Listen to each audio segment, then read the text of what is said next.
avec Paul, notre conseiller municipal jeune qui est là aujourd'hui. 2012, pour moi, c'est une grande année, hein, c'est l'année de ma retraite.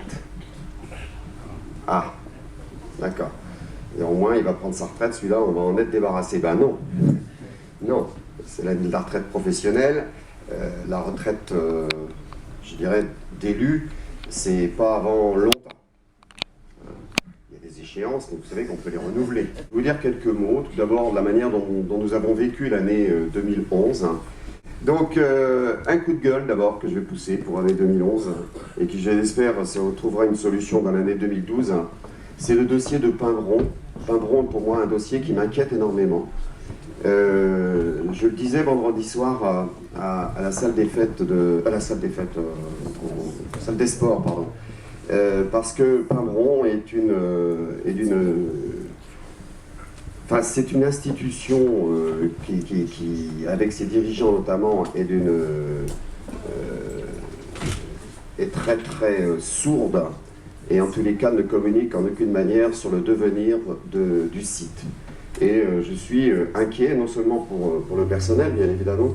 C'est vrai que le président, comme le conseil d'administration de Pimbron, ne nous écoute pas, ne nous entend pas, et ne surtout pas nous dire ce qu'ils ont l'intention de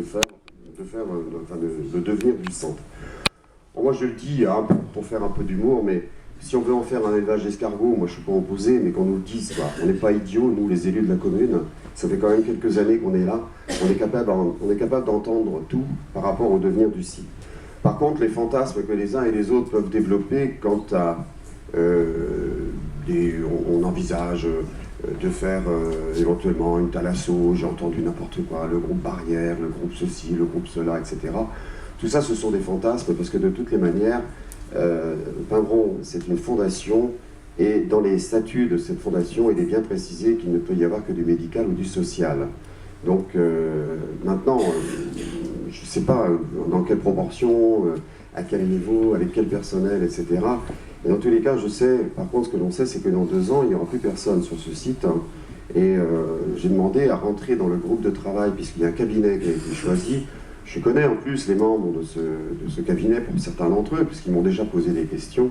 Et j'ai demandé à faire partie de ce cabinet avec d'autres membres du conseil. Je disais que de faire partie de ce cabinet pour essayer de réfléchir ensemble, pas assister à l'ensemble du conseil d'administration, mais assister au moins à la partie qui concerne la partie Turbal. Et je n'ai pas de nouvelles. Je suis d'autant plus déçu, et mes collègues élus également, c'est que, vous le savez, on s'est positionné ici plusieurs fois les uns et les autres pour soutenir. On aime Pimbron, il y a un esprit Pimbron, et on s'est battu, on a beaucoup travaillé, on a fait signer des documents, j'ai fait des déplacements, y compris d'ailleurs auprès des ministères à l'époque.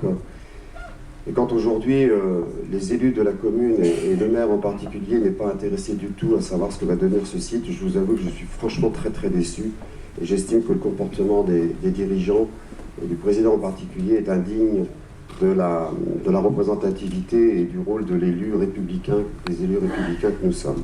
Voilà, je voulais le dire, je ne suis pas particulièrement content. Commune de la Turval comme étant le port... qui recevra toute la logistique de l'éolien offshore. Vous savez que ce dossier va être, c'est des appels à projets, ce dossier va être déposé en début d'année, mars-avril, va être déposé auprès du préfet. L'opérateur sera choisi normalement avant l'été.